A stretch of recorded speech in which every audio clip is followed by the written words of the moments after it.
Hello, and welcome to the Everyday Board Game Podcast with your hosts, Daniel. And Daniel. Daniel, have you ever wondered, who I'm actually introducing at first? Because you always claim to be Daniel 1, right? Yeah. Not Daniel 2. I was with your host, Daniel, and I look at you. Am I introducing myself and you're introducing you, or am I introducing you and you introducing me? I think you're just insane. It's been a while. It's all the allergy meds you're on right now. It probably is. They're making you loopy. Speaking of, welcome back. I mean, it's been a minute. Listeners of our live podcast will know what's been happening. We've just been having some chaos this past couple weeks, as happens. Life happens. Not just that illness and then illness, technical difficulties like always. Yeah, I mean, so in this time, familial obligations. Yeah, spending time with the family or dealing with extra parenting work right now. My wife was out of town for a number of weeks this last month, and this last one on a work trip. I had my kids the entire time, so we agreed to just film a remote episode like we normally do. And we used to do, yeah. Yeah, we used to do. I don't know why we couldn't, but we just couldn't. The sound wasn't working. I don't know if my my microphone wasn't talking, or if it was lack of signal, or if latency. I think it was latency, honestly. It might have been, but your sound was never coming through. Yeah, no, it came through in patches, right? Yeah. It would come through real quick and then completely stop. And at first I thought it was it's on my end. It's the microphone, right? Yeah. Because it wasn't responding normally. But then after I tested it on the new system, I was like, okay, no, this microphone is responding to everything I'm saying. It just wasn't making its way to you. Zoom or something like that. Whether that was on your end, my end, in between, we don't know. So I blame you. That's fine. I mean, for all I know, I don't know. We just had an interview remotely. No, I know. I know that if you isolate the issue, it is likely my computer. But I don't know why. It was weird. But anyway, we canceled last week's episode just because we couldn't get around to doing it. Hence why stuff is moving around. Last week's episode that you heard was the Ken Gruel interview that we did back in February. Then we're starting to cycle off a little bit. We've canceled an episode just because we couldn't get things done. Right. But we also just came off of our top 100. And that's what I was about to say. We filmed a lot of episode, and we still have some bonus stuff to come up. Yep. Like the top 100 through 50s for each of us, or 51s. Yep. So we'll do that at another time. But yeah, we're back to the races. To the grind. Yeah. That's right. And next month in April starts our next month in April. Hold on. Wasn't that just last week that we were last year? Hold on. And not just that. Next month in April starts our new cycle. Yes. Our new year cycle. So we'll be doing the championship editions, our most our favorite games that we played within that year and stuff like that. So it's going to be kind of interesting that we're not only just started this new year and it's already 3 months in. Yeah. We'll be actually starting our podcast new year next month. It's just ridiculous how much time has flown. Yes, exactly. And just on top of that, we got to give a shout out to everybody who's at the G.A.M.E.R Expo. We were there last year. We were there a number of years before. Unfortunately, couldn't make it this year. Couldn't make it this year. We're very sad about that. But we're going to be keeping our ears, talking to the people that were there, keeping our ears to the rails. I don't know what the saying is, but ears to the walls. I don't know. We're going to be listening for all of the news so we could bring you, maybe even do a full episode of news. I don't know. We're still talking about it. We're brainstorming it, maybe since we're not doing a news segment, did do a news segment for Board Game Brainstorm or Breakdown, that we're just going to go ahead and do it's like a bonus episode or something like that. Yeah. So stay tuned for that. And by all means, all of our media channels, go to them. Follow us there, subscribe to us, whatever it is, so that we can get notified when we do those. But with that being said, we are about to start our last top 8 debate in our 5th year. That's right. Getting ready for our championship edition next month. You came up with this one, so tell people what it is. All right, so this is our top 8 debate for our 2015 games. And no, as I normally do, I didn't actually misspeak. We're talking about games 10 years ago. Yep. That's when you and I really started gaming together, right? We're big into gaming too. Yeah, really big into gaming. I was already probably there, but this is when you really took the leap into it. Yeah, because it's my 2nd year into board gaming. I only had a handful of games, and this is when I dived into the collection aspect of it. Because I think I had 3 or 4 games. But even then, what I find funny about that, looking back on 2015, that is where I got my love of finding a deal on some board games. Ooh, I never really paid full price. There's one game I paid full price for. Betrayal at the House on the Hill when I picked it up at the shop. Yep. Everything else I picked up when it was on clearance sales or new deals and stuff like that. You are a shiesty shopper, if yeah, you will. Yeah, I am. Yeah, there's nothing wrong with that. So we decided what better now that we've had 10 years of reflection to get the top 8 debate for those and really just kind of see what was like the best of that year that you and I really started getting into it. Well, what's interesting about this too is I'm looking at a lot of the games that we have on our top 8 debate for this list. Several of these are still in my top 100 games of all time. And most of them aren't in mine. There's one of them I know. Yeah, there's one. That's one thing is like it was a strong year in 2015. Yeah. And another big cool thing about this too, it was the year of Vikings for some reason. Yeah, it was. Oh my God. If you had a Viking game that year, you had a good chance of getting on that list. All right. That's right. With that being said, we have an opening segment. So what have you been playing? I have been playing a number of games. Like we talked about last week, we didn't have a personal game night. In the past couple weeks, I haven't been having my own personal game nights either. So there was it sounded contradictory to what I was saying, but it's been a really long time since we played, or since we've talked about what we've been playing. Yeah, because we didn't talk about it all through like the top nothing 8, in February. Yeah, top 100s. We'll be talking about a lot more, but man, I've been like other than last week, I've been playing so many games. Like probably I have 40, 50 games this one game that was played in January that I want to talk about. And one game that's relatively new, and I'm just going to pick and choose for next week's episodes of Chits and Giggles and stuff like that. So. Sure, that makes sense. Well, the first one I want to talk about was I recently said that I came back from the Colorado Springs, like where my daughter was in a cheer competition. Well, at one of the stores, I picked up a game called Vegetable Stock. This game, it's a multiplayer stock market game, economic game. Very simple how it works. In fact, Arcane Wonders, surprisingly, right? Yeah, it's a Dice Tower Essential, and it's just a handful of cards. That's all it is. And you have 5 different vegetables that are going for different stocks, and they range anywhere from $0 to $5 a piece, or 5 coins. Your goal is to have the most money. Well, the way it works is quite simple. You take the number of players plus 1, and that's how many cards you deal. Each card has 3 vegetables on it. Normally, it'll be either 3 of the same type or 2 of one type and 1 of another. So I might have 2 tomatoes and a carrot, right? And then one of them might have 2 eggplants and a carrot, etc., etc. Well, everyone goes through and picks a single card to put into their tableau. You're going to do that 6 times, but the card that's... Stay. Good boy. The card that is left over, each of those symbols jump up 1 space. So obviously if it shows like 2 eggplants, that's going to jump up 2 times. If it shows 1 carrot, it'll jump up once, just to the next highest value. But once it gets past the $5, it immediately, the bubble bursts and drops to 0. That's it. So you're planning out what you think is going to be the most valuable at the end of it. You're going to only have 6 cards, so 18 symbols total.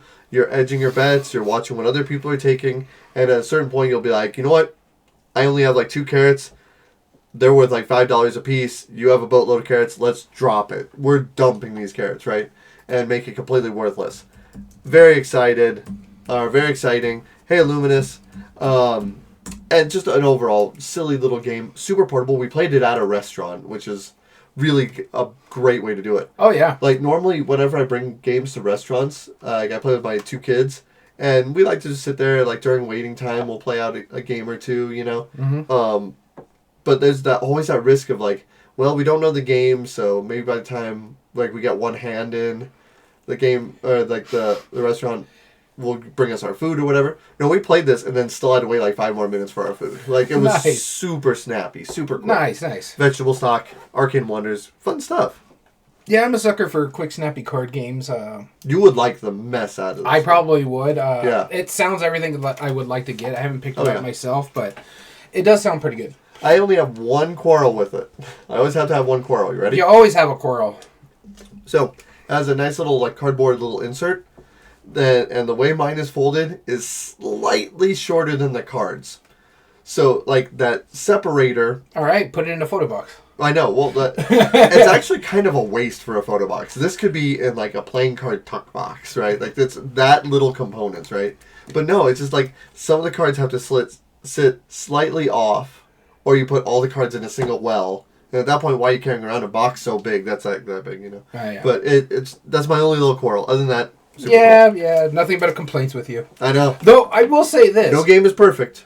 Pandasaurus does really well with their little small card games. They just give you enough box space for the cards. Mm-hmm. And they, instead of a tuck box, it's actually one of those. I have a quarrel with that, but you know that's beside the point. That's better than what you're complaining about right now. No, I agree, but it ain't perfect. It's not a perfect solution. Better, and they make it size to the cards. Right? No, I agree with that. My problem with it, fine, you brought this up. My problem with those is that they should have a notch on the sides where your fingers can grab the bottom of the box, because then just the air cushioning alone isn't enough to do it. If they had that little notch, it would be much better. Yeah, but it's still better than what you're going with. Agreed. And don't even get me started. We love Fireside Games, but the Ultimatch box is just annoying as sin. Yeah, I mean the really cheap tuck boxes, and even the insert, like the card slide in, it's not brilliant, but the game's great, so that's all that matters. All right, so going into our first game for me, this was by far one of the biggest game we've played pretty much all year so far. So far. We both enjoyed. March. Yeah, we've enjoyed the mess out of it. No, I mean biggest as in size. Not No. It's only March. In mediast at that. For a Stefan Feld game too. Oh my God! Yes. Evolution from Pegasus Spiel. Oh my God, that game was, first off, amazing. I loved everything about it. And like I said, if I see more games, that I play more games of this one, exactly, I think it will jump up higher on my favorite Stefan Feld games list. The fact of the matter is, one, it is so crunchy. It is so developed well that everybody had their own choices that they could make. And you're getting distracted by the chat, so... I'm listening. I'm not interrupting. It's such a table eater, though. Yes. Oh, my God. Yes, it is. At a 3-player game, we had very little room, and I had a second table by me just where I could keep my drink and stuff. It's very ridiculous. And yes, Illuminous Kingdom Death is a massive game. Most one is too. But the Civolution, as far as... That's the only game that I've ever heard of that has a recommended table area in the rule book. For a 4-player game. And I had the length, because it requires a 6-foot table length.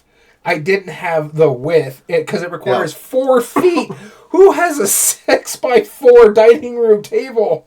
Can you imagine if people, like, you've seen Ultra Tiny Epic Galaxies, right? Yeah. With the little cubes that have the dice. Can you imagine if somebody made like a Civolution Pocket Edition, like just to do it? It'd be a normal game size. Yeah. Pocket Edition. What am I wearing? Jinkos? Yeah, apparently. But no, I loved everything about this. This is a really crunchy game. As I put here on my little note, it's just the right side of heavy. It has enough depth to it that I feel clever when I do certain things. Oh, I did this. Now this matches up.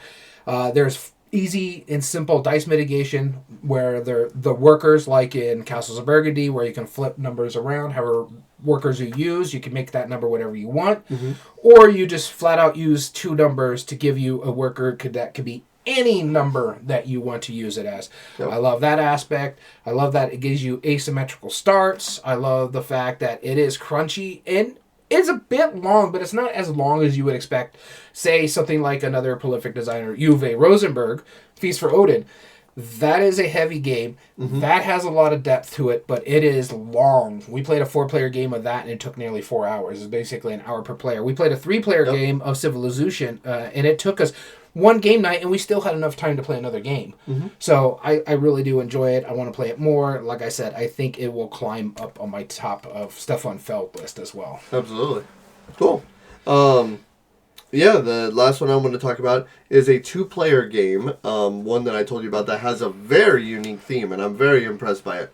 This is called Match of the Century, and this is from Capstone Games, and the idea is it's talking about the Bobby Fischer versus Spassky or something like that. Yeah, the Russian. The Russian Grandmaster. Yeah. And this was like a really televised match during the height of the Cold War. You know, the tensions were already high. Why not just settle it direct chess match? That's not how they settled the war, of course. But, it was a really important thing for us, because each side was rooting for their side, right? And this is an asymmetric chess-themed card game, which sounds really weird, and it is. It uses some chess pieces as your main pieces to kind of bolster your side. You have double-sided cards, one if you're playing on the white side, one if you're playing... Palamori, right? It is Palamori, yep. One if you're playing the white pieces or one if you're playing the black pieces. You're going to be playing basically like 4 little moves, and on each of those moves, you're either playing or responding, depending on if you're white or black pieces. You have like a mental stamina track, which kind of decides how many cards you draw. If you win like the higher ranking portion of the match, then you get more points for it, and likelier that you'll win the whole game. But then it takes some of your mental acuity out. So you'll be starting with either fewer cards or fewer pawns or fewer bonuses. There's cards that have special abilities where you can only take the ability if you lose that part of the match, which is pretty wild. So the higher the number, the better the ability goes, which is really cool. So for example, like if you play down a 4, I can play anything with a 3 or lower and get that ability, which is pretty cool. And you can also add pawns, up to 2 of them for each of them, to bolster your numbers. And so if you win the match, you get the match points for it. It's just so smart. It's so cool how it is. It's really engaging. The fact that you can see both sides of your cards, you can be drawing a certain number of them and refilling. So you might just play stuff purposely just to kind of trash it. You can actually just, secede a game and just go, you know what, I'm out, you win, and you immediately win that. So that way you can keep a hold of the cards because you become the first player next round. It's so neat. It's super meta. Like, I mean, having a board game about a board game is an incredibly meta thing anyway. Right, it is. But this is... It's not a board game, it's a card game. You just said it. No, but it uses the board, though. It has a board. I mean, kind of. Yeah, no, it needs the board. I suppose you could do it with just cards, but it mainly needs a board. But yeah, I mean, it's a board game about a televised board game match. Then the game that you play isn't a game that they played. It's a simulacrum of the game itself. It's really weird. Not necessarily, Illuminous. I have plastic cards over here. True. And not all boards are cardboard. Anyway, but yeah, Match of the Century, I am absolutely enamored with it. I really like 2-player head-to-head games, and ones that are unique enough. This is already just super impressive what it can do. Nice. I did. We didn't get a chance to play it because we had that little small game night, which I thoroughly enjoyed because we played some really fun little card games too. Yeah, we had a good time. We played what? Pixies. I showed you the next game I'm going to talk about. Is it Solstice? Mm-hmm. That was the little tile. Oh yeah, it was the tile placement game. Yeah, that was a pretty decent one. Yeah. So. But the game I want to talk about is the one we played during that night. I wanted to show you this one. It is a simpler version of all the Span games. This is specifically Thin Span from Stonemaier. Simplest of the 3. Really straightforward. You have your starting cards. You use your cards as you have your own individual discard pile. So anytime you have to pay for cards, you just move them over there that you can dig through later if you can bring those cards back. Very cylindrical when it comes to like these cards are here, then I can bring these back. Hey, look, I can make this payment again for this other fish that I want to get. Very simple turns. You have 6 turns every round. There's 4 rounds to go through. You get bonus points at the end of each round by hitting certain specific goals that change either first round, or if you play the advanced game, you'll have different ones that you can choose from, and then you'll get a bonus in the advanced round if you had the most of something. Other than that, it is straightforward, very simple. You're just trying to put fish in your tableau to score the most points at the end of the game. The artwork, once again, with Stonemaier, fantastic. The production value is through the roof. I have the upgraded bits, but as cool as they are, they were so smart on how they designed this game when it comes to the fish itself. So one of the components is eggs. Yeah. So you get a little token, you put an egg on the board, and when it tells you to hatch an egg, you just flip it over, and now it is a skull, or a young. And then you take the 3 young together, and you make a skull, and that's its whole little cardboard piece. So if anything, if you're going to get an upgraded bit, I would say at least get the skulls. Yeah. Because they're they don't really do anything. But the smart process when you're using the cardboard tokens is that you can flip the egg into the actual young is what it's called in the game, which I liked a lot. The traversing the depths really cool. How you trigger your cards that way, and that's it. You just take 6 actions. You move on to the next round. You take 6 more actions. You move on to the next round. It's just what you choose to do with those actions or what you're moving the game. I was all about putting fish out there. You were about hitting like the goals and stuff like that. Yeah. And going down and hatching eggs and making schools and stuff like that. So there's a lot of depth in such a game that is such a simplistic design compared to something like a Wingspan or something like a Wormspan. I enjoyed it. I've played it at 4-player games. In fact, I played this as part of the Spaniverse one game night where I played with my other group, where we played this one, we played Wingspan, and we played Wormspan all back to back. And I can see this one unseating Wormspan me for second place. I don't think it's going to overtake Wingspan for me just because I like birds more than I like fish. Mm-hmm. But no, it's quite simple. It's fantastic, and I love the fact that this originally was designed to be a Pokemon span. And so he was trying to get he was trying to get the rights to Pokemon, but couldn't do it. So they ended up going with fish because it worked with the other span aspect of it. Makes sense. So yeah, no, it was really good. I enjoyed it. Fin span. Soon human span, as Illumina says. I mean, my personally like there was so many span like spoofs and stuff that we saw online. The only one that I truly thought was hilarious was the Taylor Swift span, like straight off the Eras tour. It was like, what even is it? That was a good one. Yeah. All right, so we're gonna get into today's episode. Today, like at the top of the episode, I brought up this is gonna be the top 8 debate for 2015 games, and yes, we are in 2025. 10 years later, this is when we really started getting into gaming. So we thought to the collecting part of it, yeah. I mean, I was already a couple years in, but not by much. Not where you're at now. Was this... This might have been the year that I went to my first G.A.M.E.R. It might have been 2015. It was within the last few... It was within a year or two of this, for sure. So I've probably been to about 7 G.A.M.E.Rs. I've been to 2. And I would have to think Reno, about one in Louisville. Yeah, I've probably been to about 6 or 7, and I know I missed 2, so that's at least 8 years.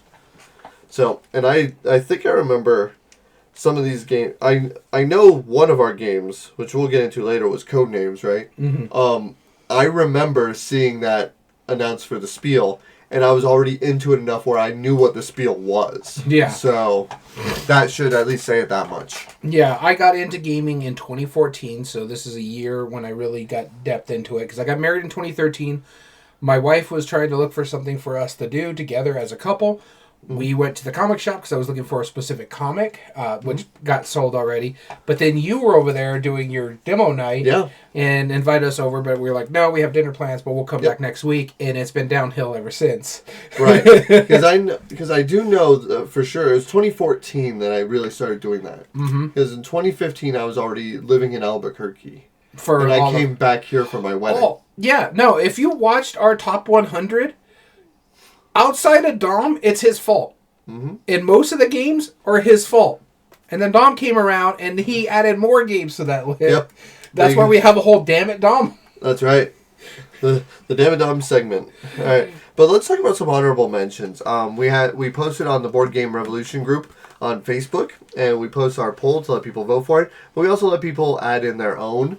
We just only include the 8 highest ranked ones that you and I have played. Yep. But we also have some honorable mentions that other people have brought in and that we are going to be talking about as well. So let's get into ours first. Okay. I'll go ahead and start us off. The first honorable mention I want to talk about was a game called The Grizzled. This is a cooperative game that was involved with it's World War One, and it's French soldiers, and you're in the trenches, and you're just trying to basically survive, like emotionally, mentally, all that stuff, right? What they called shell shock back then, what we call PTSD nowadays. Right, exactly. And so the idea is that you're dealing with bad weather conditions. You're dealing with like drought and rainfall and snow and cold, right? And then you also have to deal with like the gas masks and the shells and all these things.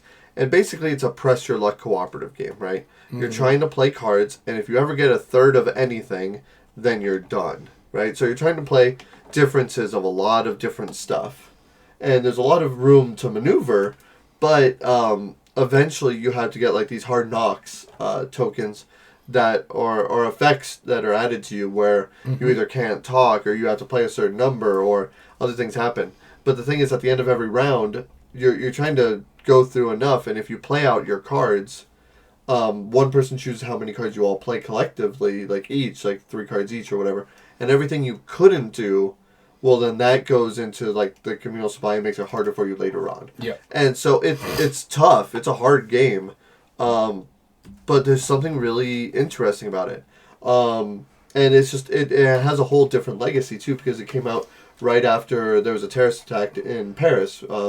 For Charlie Hebdo? Yeah, Charlie Hebdo. Yeah, and one of the artists who was the artist for the Grizzled was one of the people slain in that attack, which is sad.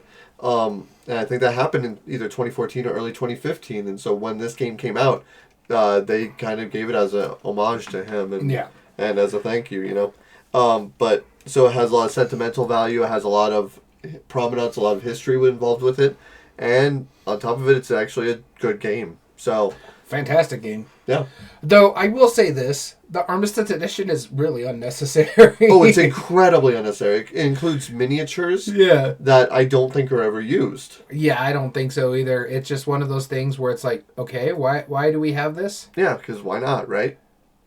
Yeah, so I'm sorry, I'm just messing some stuff up over here. But the first game I'm going to talk about deals with zombies. What? This is the only Zombicide game I've ever enjoyed outside of the one we just recently played, the one that's kind of nose on the button type scenario stuff, which is the Night of the Living Dead one. But this one was actually really cool to me because I love the aspect of it. You're dealing with necromancy rather than a zombie outbreak. And so I wanted to talk about this one because I do enjoy it. It's just not something I need to own for myself. And this is Zombicide Black Plague. Mm-hmm. I liked everything about it. I originally played Zombicide and I was like, it's fine. I'm not a huge zombie guy. But it was at that point where I'm starting to get out of zombies. I think Dead of Winter was still one of my favorite games of all time. Yeah. But zombies was a really common theme for especially that era.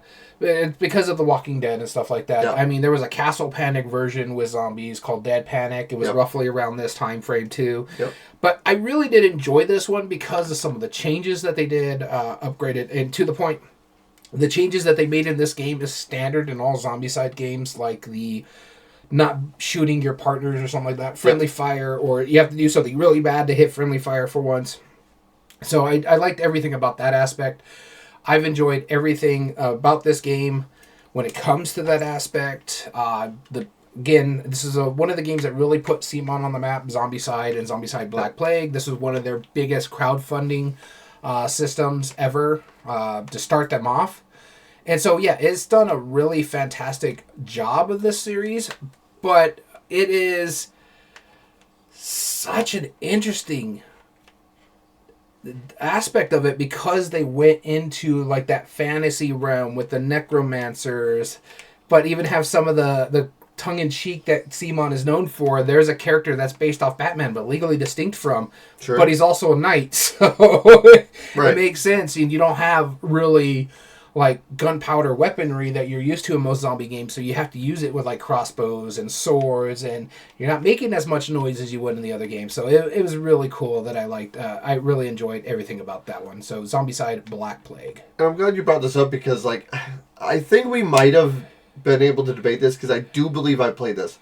I don't remember it. It wasn't on the list that you gave me, so... Yeah, and I purposefully excluded it, because I remember seeing it, I'm like, I don't remember if I played Black Plague. Because I played a Zombicide prior to the one we played. Yeah. And I don't remember where, I don't remember when, I don't remember anything about it. I know for a fact... I think it was Black Plague. I don't think it was Black Plague, I think it was the original. The original? It might have been. Because we played it with Gamehead Geek's friend, Aaron. Because he was the original Zombicide. Yeah. And you're like, it's okay. It was a lot of dice chucking. You weren't. Yeah, that's fine. Quite unnecessary. Grizzled by CMON, right? Second CMON. Alright, so the next game I wanted to talk about was a game that I remember the trade show season where this was coming out in 2015, and it had the biggest hype I've ever seen. People were gangbusters over this game, and this is a cooperative deduction game where one player is the ghost, giving clues to the others. Mysterium. This is actually in my honorable mention list too, as my number 3. Yeah, Mysterium is so cool because, like, just the way it works is so fantastic, right? It's cooperative Dixit, right? In a way, but you have a point to what you're doing, and while it's kind of a creepy theme, right? And the art is absolutely stunning. The components are beautiful, and this was originally a Polish game, I believe, that nobody could pronounce. But I remember people having seance booths at conventions because to play this game, and they would set the tone. They'd have one player be that.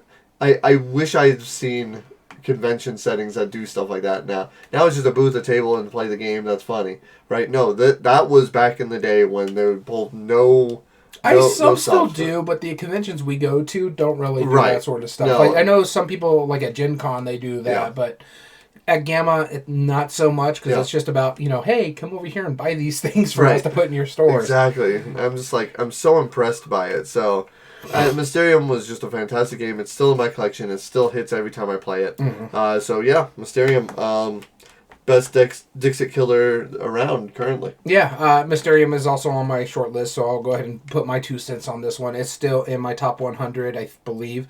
I enjoy everything about it. It's still one of our go-to Halloween games with our friends. It's so much so that our friends bought this game for themselves because they really like it. My gripe with Mysterium, this is the only gripe, and I like how they changed that part in Mysterium Park, is the game is really, really good all the way up until that final section. See, I know I'm in the minority, but I don't mind that final section. I like it. Well, I don't like the fact that you're beholden to that very last spot as you're going throughout the entire game, and then you're hampered by how good you can think the other players were to get to look at so many cards based on the final selection. It's just like, it's really cool what it does, but it feels a little anticlimactic. Oh, this was the vote. I was the one that picked right, and everybody else picked there, and they saw more cards. That's where it's like, that feels a little anticlimactic for me. And I like the fact that they changed that in the Mysterium Park game. Let's just get all to the end, right? Get all to the end. Mysterium itself, though, is still a fantastic game. Like you said, the art is great. A couple of expansions, too, that really did well. So, yeah, Mysterium. Fantastic game. So, your last one. All right, my last one is a game from our friends over at Level 99 Games. This is a worker placement with everything in it. Like, I mean everything. Oh, my God. They threw the book at it. This was crazy. They might as well put the sink in with it, because this is Argent the Consortium. Consortium, whatever you want to say, sorry. Argent is just so wild. You are a team, or not a team, but you are wizards going to school, and you are trying to become the best wizards that you can. This designer is known for a lot of other I don't remember his name off the top of my head, but he's known for a lot of games that give you like a vast array of different stuff. And the way this works is simple. You go to a different spot. You go to a standard worker placement style place, except each of the tiles that are randomly put out have double sides, and they might not include all of them, and all of them get you different stuff in different ways. But what you're really trying to do is you're trying to get the most votes for you, because at the end of the game, whoever has the most votes by completing certain like goals of them will be the winner. And so you might be trying to get like mana for those, or you might be trying to get spell cards, which will let you do different things, or you might be trying to get the most wizards, or you might be trying to get the most like beneficial items, or you might be trying to get the most votes already, right? Or being able to view the most number of votes, or you can sway their opinion, or you can add extra abilities where you can actually like ghost behind other players and actually take that action on top of what they did, even though they put a worker there. And there's ways to either manipulate that or not, or there's tokens that you need to expend to get other of these things. It's so wild. It is so wild. There's so much in it. Yeah, it's a lot of stuff. It's a lot of great components. and just the game is just so cool how it works. If all you Uwe Rosenberg fans need to do yourself a favor and try this, because this is like combo upon combo of worker placement, and it works really well. Yeah, no, it's a fun game. I haven't played this in ages. This is actually the first game I ever played from level 99, because I hadn't even played Pixel Tactics before then, because that's theirs, right? Pixel Tactics? Pixel Tactics is theirs too, yep. Yeah, and I remember it was like, wow, this was heavy. It was probably one of the first heavy games I've ever played from them. I enjoyed it. My issue with Argent, and you can go back to our interview with Brad Talton, it was that I was playing with someone with AP, like hardcore AP. It made it like a 4-hour game, so I was just it overstayed its welcome. Sure. I have played it again since that episode, or that aspect of it, and it played a lot quicker and a lot better. But man, it was rough that first go through. So it was, but man, it's still one where I'm going to keep in my collection for a really long time. My next game here is my last game that I'm going to talk about, because we both put Mysterium on our list, is one that put Ryan Lockett on my map, and I still dig this game. I still dig this game a lot. I have upgraded components for it. I love the fact that this showed me how you can introduce storybook aspects to games, which he ran with after this game. The storybook is just slightly in there, but it's still cool. But if you don't want to delve in the story, you could still play a straight up worker placement game and still have a chance of winning the game without dealing with the storybook stuff. But I loved everything about it, and this is above and below. In fact, they just have a 10th anniversary edition or a special anniversary edition that's coming out that's above and below, but it's called like Haunted Swamp or something like that, so it adds a little different stuff to it. Looking forward to that coming out. But I really do enjoy this game a lot. I need to get it back to the table. I want to play it some more. I haven't played it in quite a bit of time, a couple years, but it's still one of my favorite games from Ryan Lockett. I like Megaland and stuff like that, but this is the one that put it on the map for me. When I saw that was in the 2015, I'm like, I have to talk about this one. No. You haven't said the name yet. Yes, I did. I said above and below. Oh, okay, cool. I must have been miles away. I was like, I'm waiting for the name. I'm like, wait a minute. He's building into it. The Ryan Lockett game, above and below. I said that. Like, okay, my apologies. But yeah, no, above and below, fantastic game. I love every aspect of it. I like the fact that the workers are like little cardboard pieces. Yeah, the tokens. And it was really neat how that works. So, but yeah, Ryan Lockett did a really good job here. I've played Megaland. I played Islebound, stuff like that. I still go back to this one. Near and Far, I do want to get played. Now or Never is the other one. Now or Later, the candy. No, it's not the candy. You like to make that dumb joke every time. Yeah, that's all right.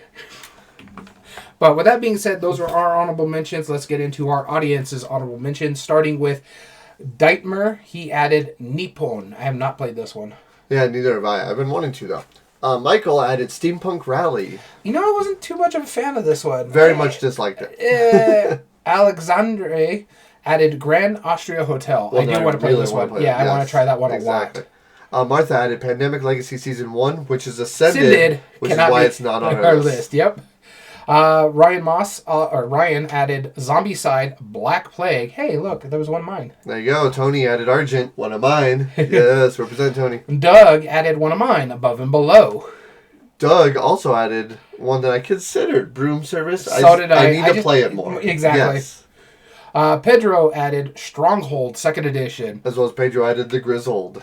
And then finally, Jason added Kingdom Death Monster. Which is a game I want to play, but I do not want to deal with. Yeah.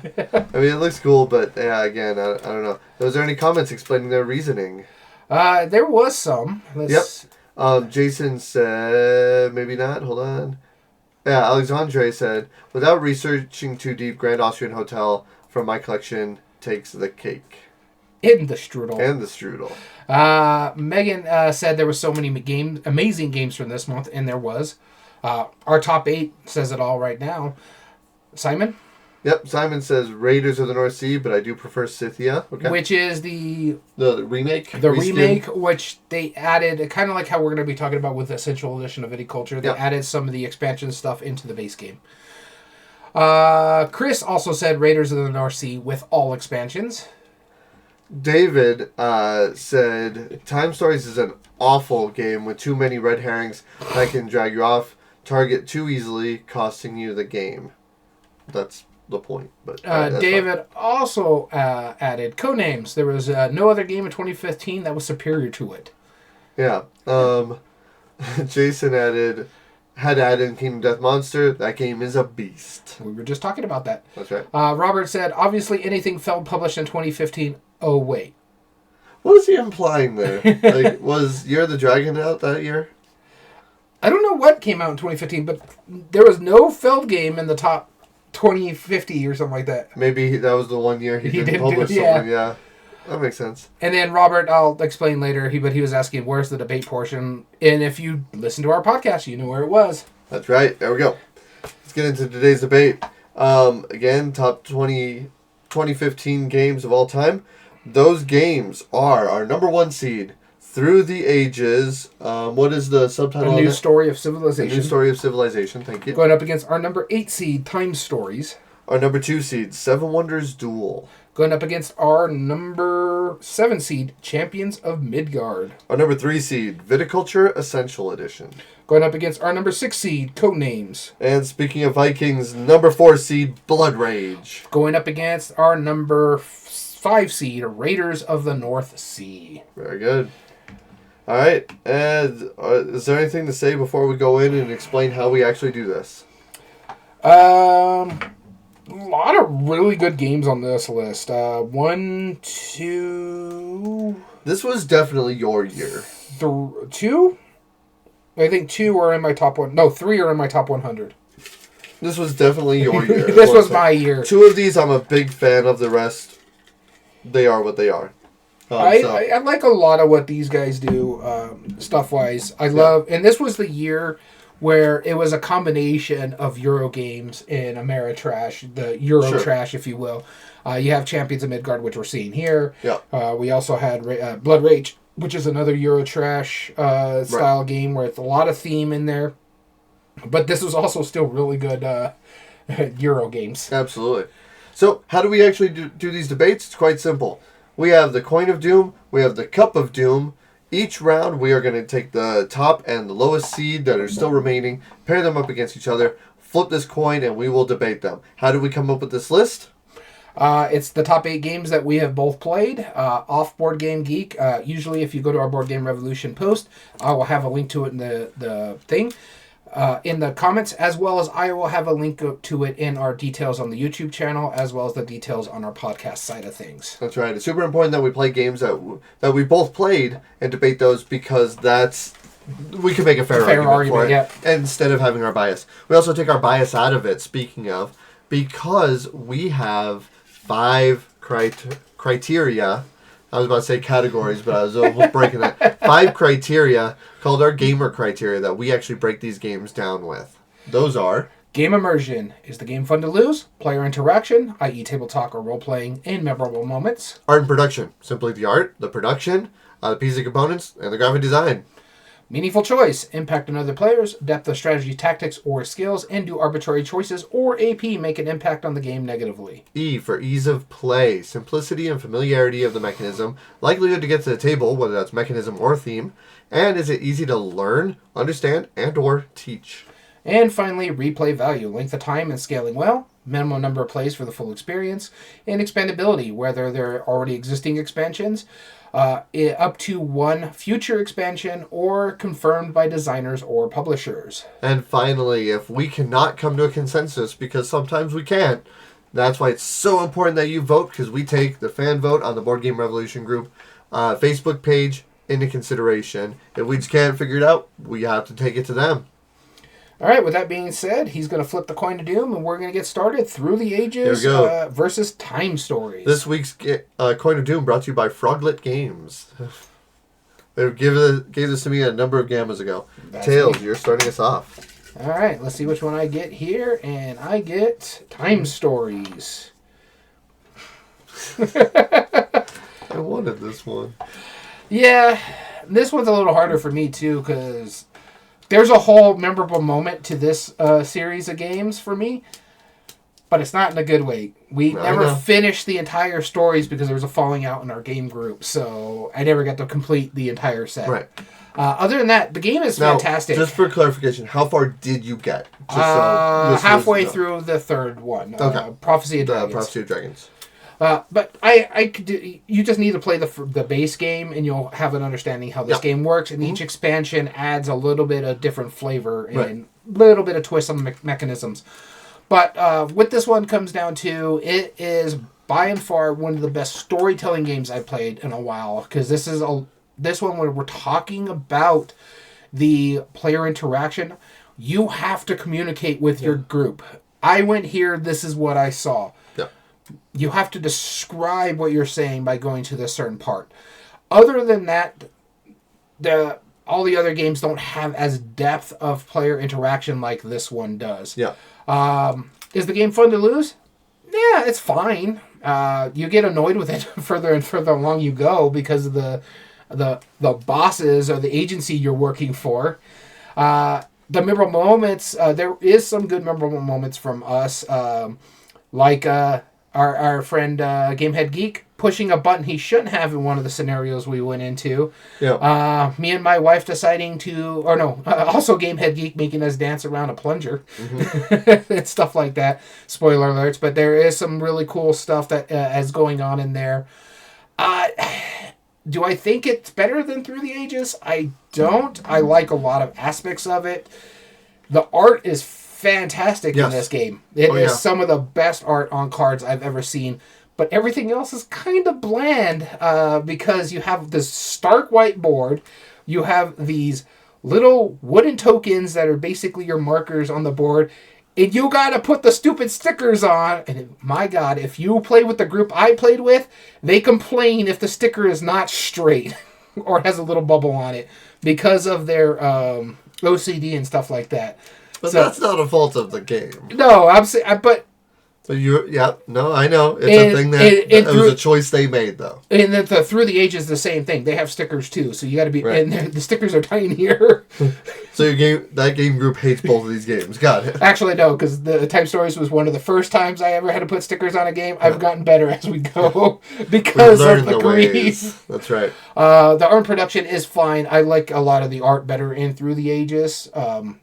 The production value Through the Ages, because you have these really cool cubes and stuff like that. I like that aspect of it.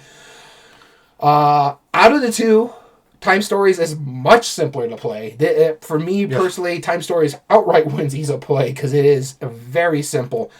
I'm going to go to this location. I'm going to look at this card. I'm going to tell you what's going on here. Then we got to make a decision. The art is an integral part of it. Yeah, and that's the big part of with the art and stuff like that.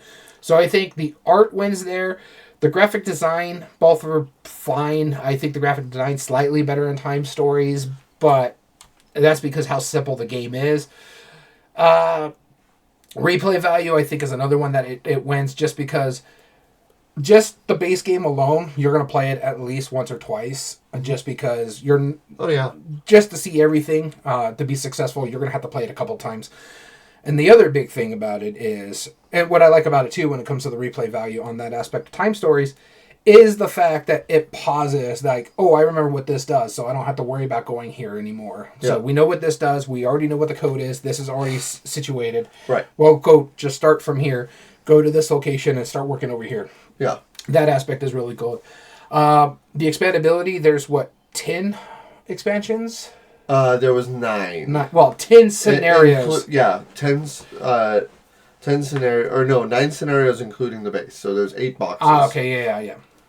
Other than that, I like it. Me personally, I think Through the Ages is the better game, but let's hear what you got to say. Okay. So Through the Ages, I had to double check it just to remember, because there's it's been a while. It has been a long time since we played it, and this is the 2015 remake, The New Story of Civilization specifically. This one is better art, better production, a little more streamlined than the original 2006. Even though I haven't played it, that's what I've been hearing. So take that with a grain of salt. We've played it once. Now, I played it more than once, but you played it once. We've played it once, right? Together, because you showed it to me once. And I was very much intrigued to play this for one main reason, and that is because Through the Ages is one of your top card games. Okay. It's cool. There's a lot of interesting stuff in it. but I'm a big fan of Freedom and Freeze's designs, right? Mm-hmm. And he made a game called Copycat, where he took major parts of games that were very highly regarded, and he copied them, right? And it was like more of like an homage, but that's like part of the in joke, right? It's like I'm copying these mechanisms, and the market mechanism of how you buy the cards in the card river that slides down. He took that from Through the Ages. And that's what made me really intrigued by it. I was like, okay, like I mean, I've seen Through the Ages. I know how the other parts of this work. Now I'm curious about how it actually works, and I'm glad we played it. But my only problem is I wish I had played it more because I don't remember a lot of it. And I know it has been a number of years, but it obviously wasn't memorable enough for me to be like, I remember one specific part. No, what I really do remember is just that main card river. But I do remember they made a dice version of it, right? Mm-hmm. Which is called Iron Age or Bronze Age. Roll through the Ages. Roll Through the Ages, right? And which is a very different game, but I remember a lot of that same like engine buildery kind of mechanisms. But you also play that one a lot more too. So I do, yeah, and I prefer that one. I mean, don't get me wrong, I liked Through the Ages. I do remember my enjoyment of it. But comparatively, I have incredibly fond memories of Time Stories. Now, they brought it up. I'm going to make this less of an argument for Through the Ages because I just remember it less, and I'll let you, by all means, add in more thoughts of it because I really don't remember it all that well. But I will say, as far as Time Stories because no accounting for taste, yeah. you haven't had us play it. You haven't picked it on your game night. I don't own it, so... Well, it's just one of those things I can't do on a game night because it takes a while to play. Right, and that is a drawback. Yeah, and it is. I'm not disagreeing on that part. But because it goes through 3 ages you have to go through. You can literally end after the second age if you choose to, but if you want to play the full game, you got to go through 3 ages. What I like about it is the push and pull. You have so many action points that you can play depending on your government. So if I am a monarchy, I have this many... I forget what it's called, because you have military actions and you have the other actions, basically the inspiration actions. And so you're going to have 4 of those actions, and I can spend 2 of those to buy this card because it's up there, or I can spend 1 of those, buy that card, or I can spend this one to play this card, or I could spend, but I also have to spend my resources. I love the resource track that it has. I love the population aspect. Is like, oh, I got to put this building out, but I don't really have the population, but I got to make sure I have enough food because I got to feed my people as well. Right. A la Uwe Rosenberg. I love the fact that you have leaders as well. So you have Act 1 leaders like Julius Caesar or Cleopatra. You have Act 2 leaders like which give you bonuses as you're going.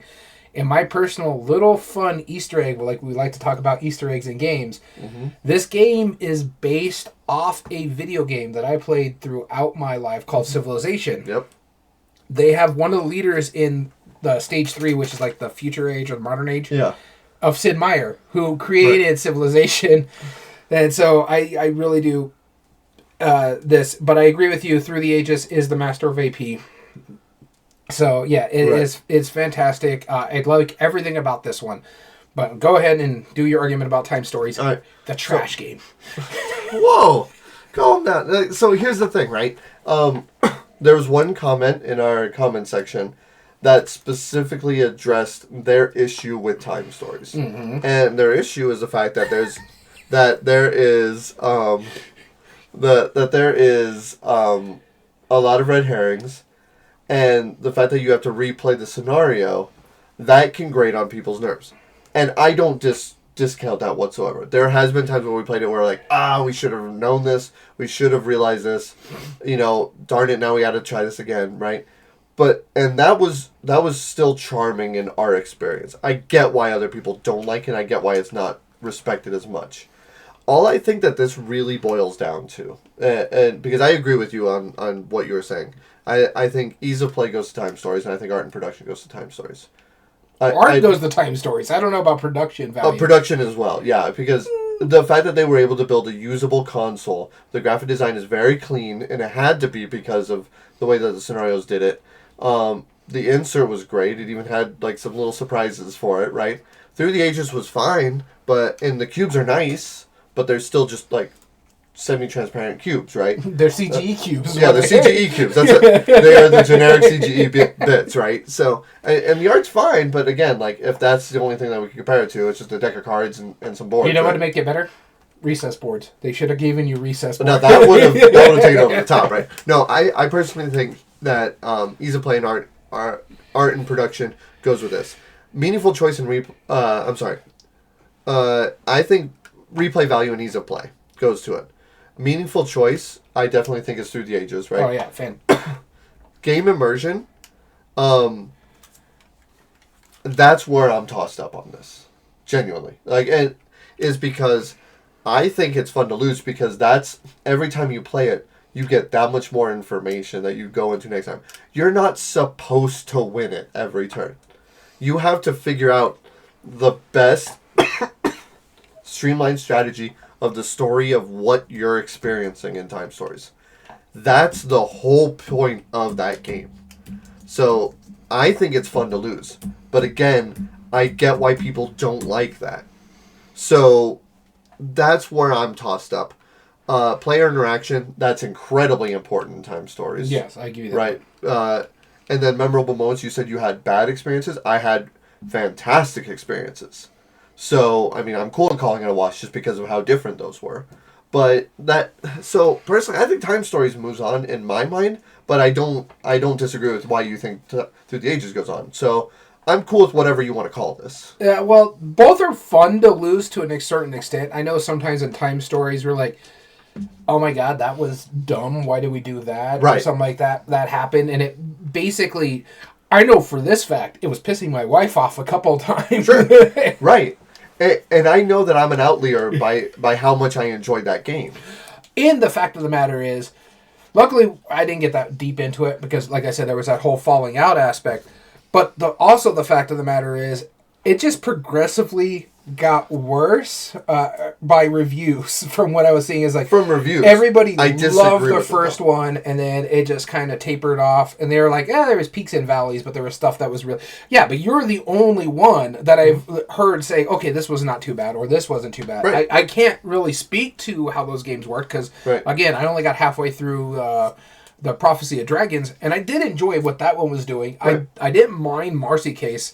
In fact, I preferred the Marcy Case over the one that's out of the base scenario. And a lot of people also, when they were reviewing it, they were reviewing it as of it being the fresh new thing, too, right? Like, now, if you saw reviews for Seafall, for example, Seafall came off of the Tales of Pandemic Legacy, and it got trashed in reviews. They're like, it's not even close. We wanted to play it because we love Pandemic Legacy. And now, if you look at the reviews, there's a lot more. They're like, wow, this should have been praised more. You know, and a lot of people who now play Time Stories have found that. They're like, oh, well, now some people have said, oh, just skip these 2 scenarios or whatever, and then just play the rest.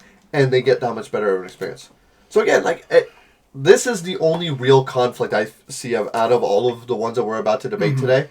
And I think this is the most subjective, too. It is. And it's the thing is, like I said, I have bad memorable moments. Other than there was like some 2 funny things that we did in the scenario, like the dancing, like the pushing of a button that they shouldn't be. See, I don't even know what you're talking about. That's what I like so much about this. Is I think I know what you're talking about, but I don't know what you're talking about. So that means that my experience took a completely different path, that sort of stuff. Yeah, that's cool. I love that.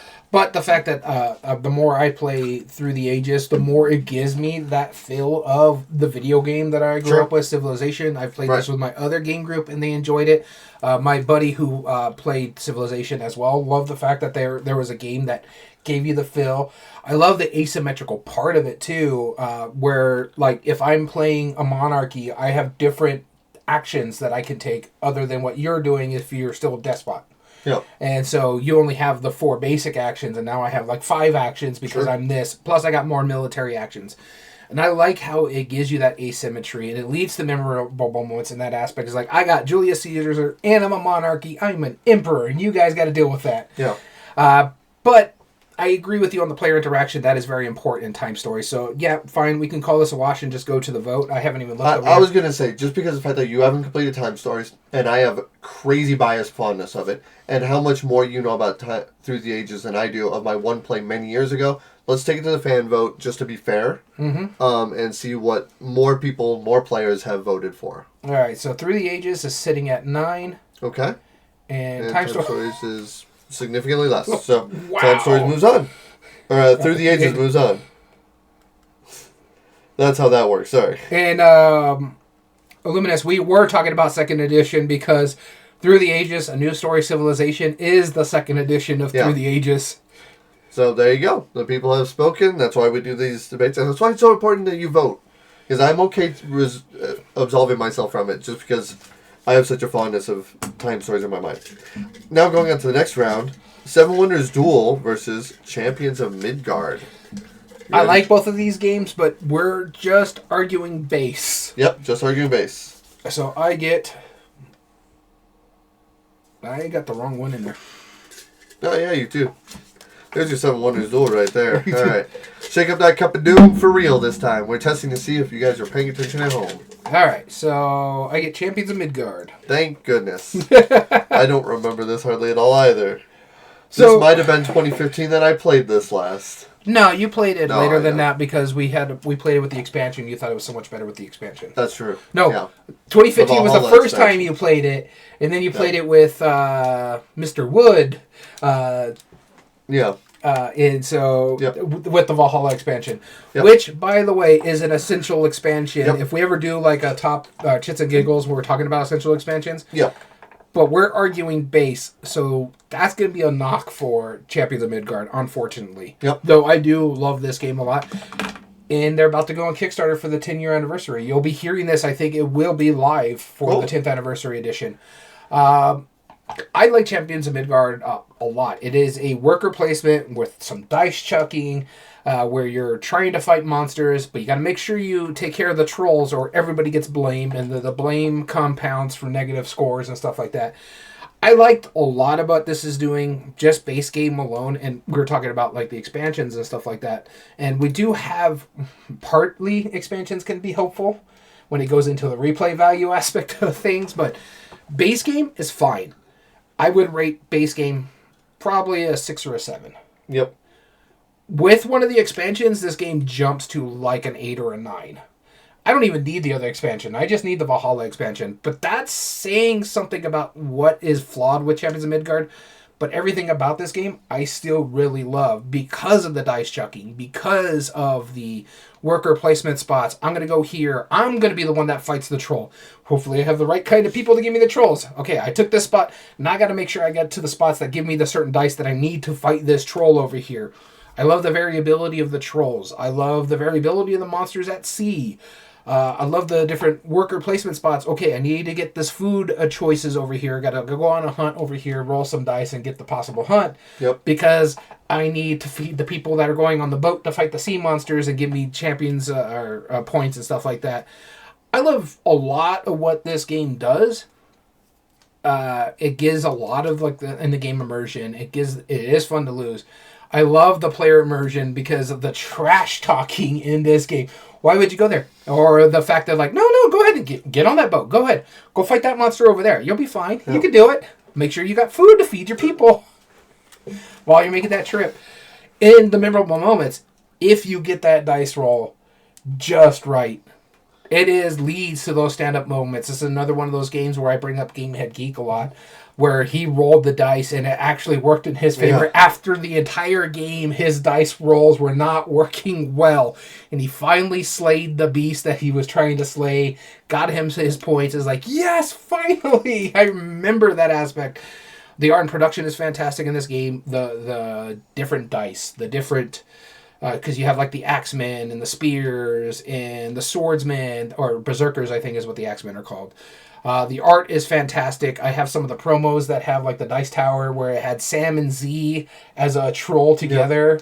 I really like that aspect of it. It is a simpler worker placement game than you would expect because it's like, I'm going to go here, get my resources, and now I'm going to chuck some dice. Really neat about that.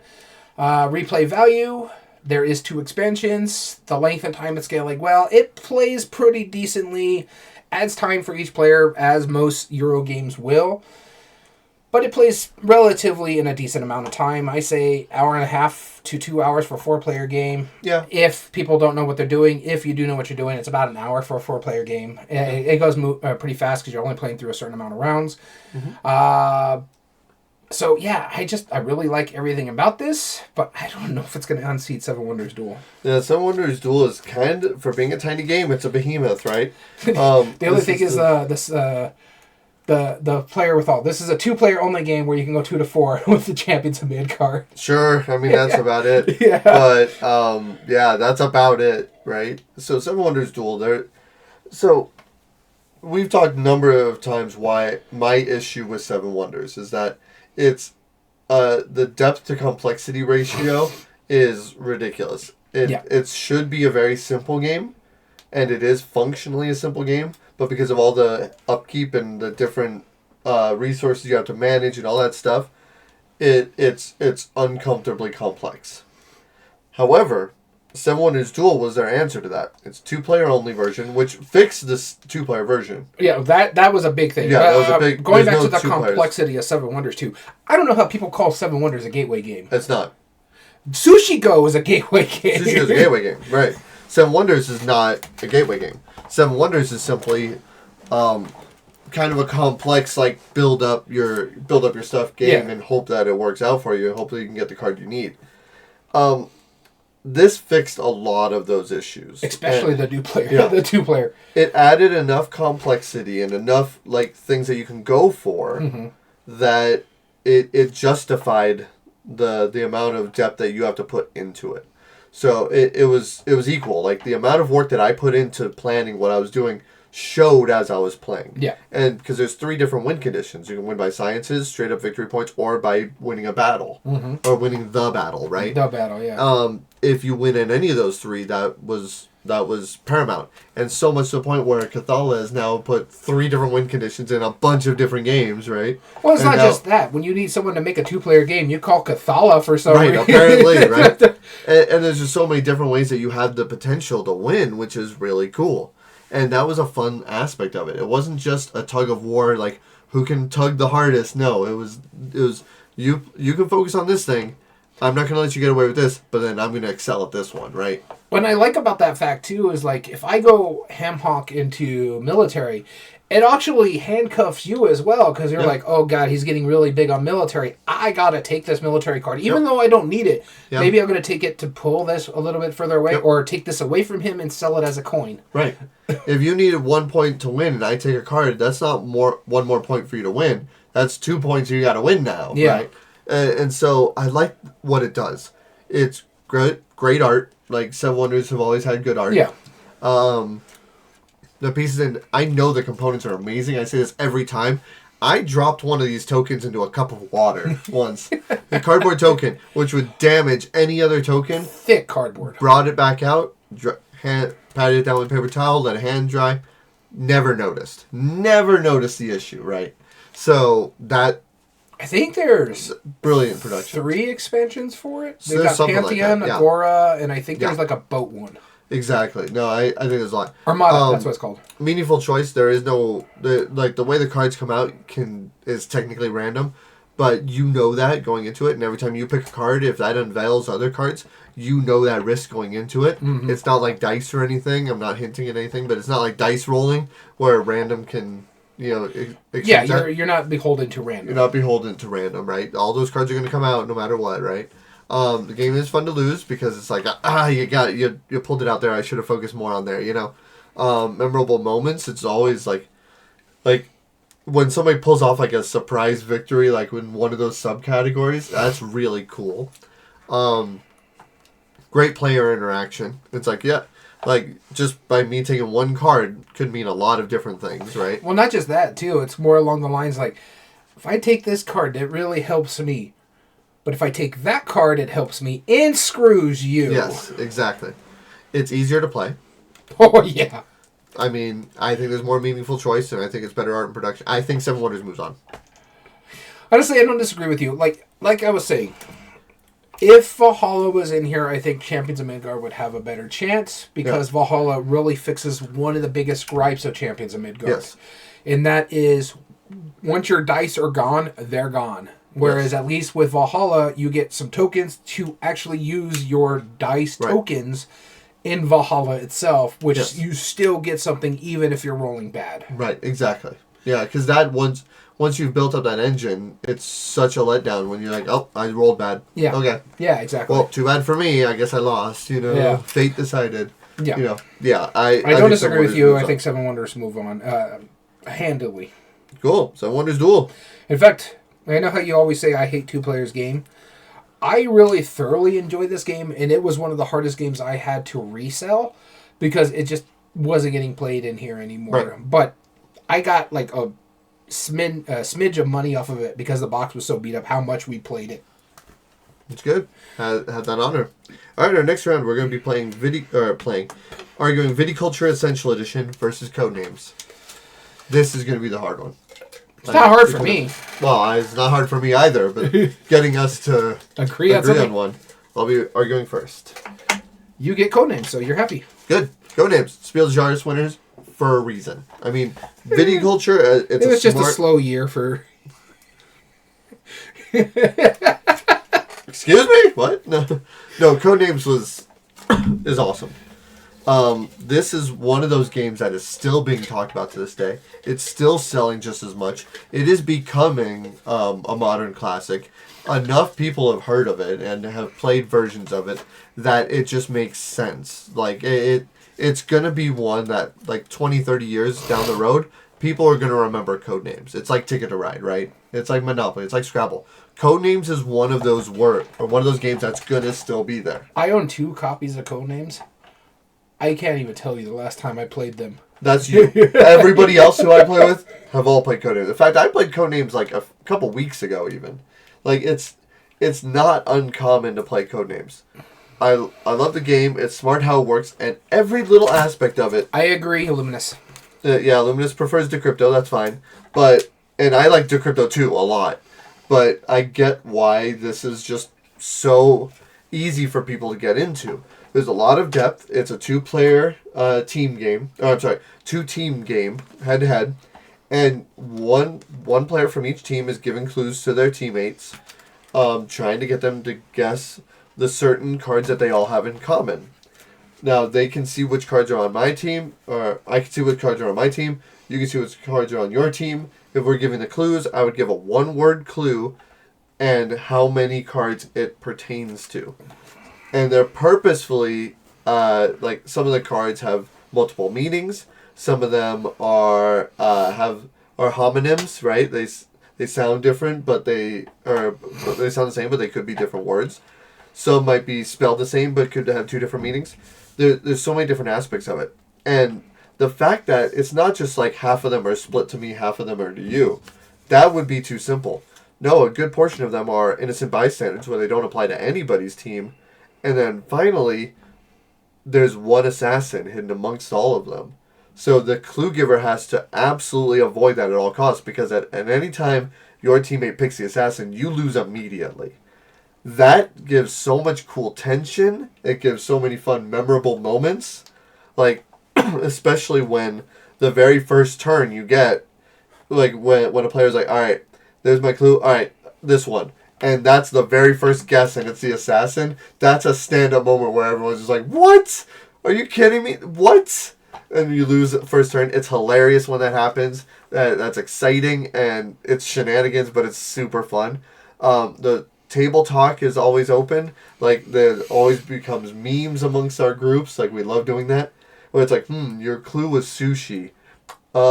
Definitely Sahara. Definitely Sahara, right? And you're trying to convince your other teams to pick shenanigans, and it becomes just silly stuff along there. It's easier to play. There's more meaningful choice. I will give art and production to Viticulture hands down. There's more meaningful choice? Yes. Are you insane? Yeah. Oh, absolutely. There is more meaningful choice. No. Just because there's more choices in Viticulture does not mean that there's no more meaningful choice. No, there's just more choices. No. Yeah, that... No. Replay value, there's many versions, there's many sequels. There's 3 base games alone that can all be intermixed. Yeah, we're not talking about versions. Yeah, no, they're combinable. You can play no Codenames Pictures and Codenames Duet are all combinable. That's more replay value. The Essential Edition has an expansion that they had to remake, right? The Tuscany Essential Edition, right? Yes, but that's not just the only thing they have. You have right, they have the other non-essential editions of the expansions, but that doesn't count. No, you have like the Visitors, the Moors, the Rhinelands. Okay, sure. I don't think it has more expansions, though, because every version of Codenames is combinable.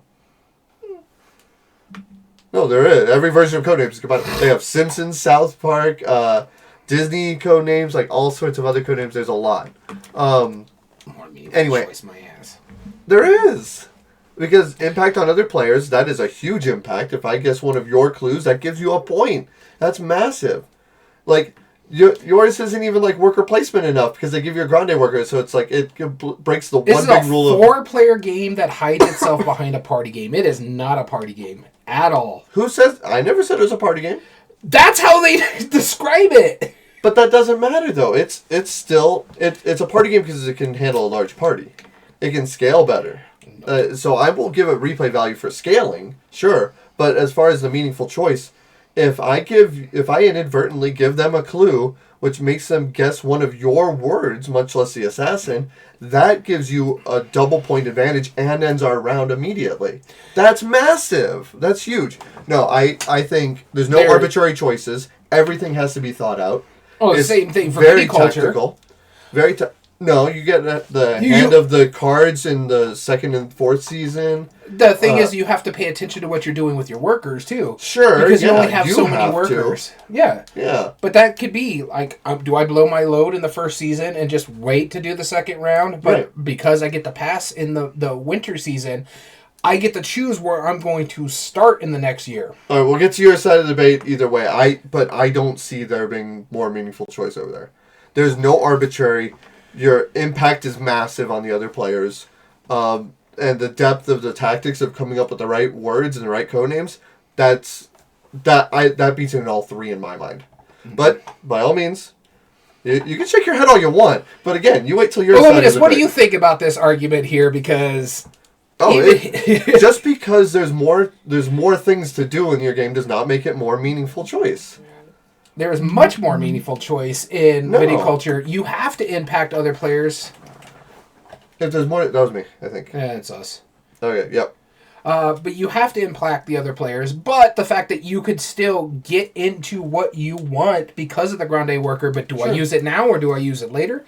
That impacts your strategy, your tactics, and your skills. Like, where do I use this the best? Right. Case in point, when you're in the winter and you want to get more workers, you got to go to the specific spot. If it's blocked off and I still have my grande worker, I can still get an extra worker. It all depends on how you want to play the game on that aspect. The meaningful choices there is like, do I age my wine? Do I do this or do I do that? No, there's not. But you always have alternates. You always have ways to come back. If something doesn't go your way, you can change your strategy. Yes and no. It's an engine builder, so you have to be careful. If you have your engine built a specific way, there's a hard time to pivot. Okay. So if yours built this way, then you can't pivot. Like, my personal favorite engine that I do in viticulture is get all my workers as fast as I can. Okay. But I got to make sure I have money. So I have to make sure I'm just selling cheap wines and get my workers. This way I can start building, because it's a race to 25 points, and then whoever has the most points at the end of the game wins. Right. So it is much more meaningful strategies how you get there. If I push it fast enough, then I have to make sure I'm able to, once I cross that threshold, I can still hold that line by making sure I have the right aged wine or have the right areas opened up for the cellars and stuff like that. So my big part of it too is Codenames is actually a quite boring game. And the fact of the matter is it chooses itself as a party game, and for me, I will not play it with more than 4 people. I will not play a 6, 7, or 8 player games because it lends to itself the same way co-ops do, and there's a quarterback in there. Again, that's not a problem with the game, that's a problem with your players. Yeah, but if you're not running the game right, it is a problem with you. Right. The players, not the game. You can't fault the game. I can fault the game however the hell I want. You're trying to come up with like ways to justify an argument. The art and production hands down, way better. I give that to Viticulture. Sure, yeah. Game Immersion is the game fun to lose. I prefer Viticulture over Codenames. I'm bored out of my mind every time. Viticulture is beyond boring. Don't argue boring with Viticulture. Viticulture is the dullest, driest Euro I've ever played. Hands down. Crap. Oh, I can get these grapes, or I can get these other grapes. Oh, how exciting is grape? Like, no, that is the boring, driest, dusty. You complain about my dry, dusty Euros. Viticulture surpasses them by far. By far. Who is the one that brought Federicus to the table? Yeah, so what? We're not arguing Federicus. But I'm saying, Viticulture is not that dry, dusty Euro. It has some theme to it. I love giving the wine tours. That's always fun. That's the best way to get money.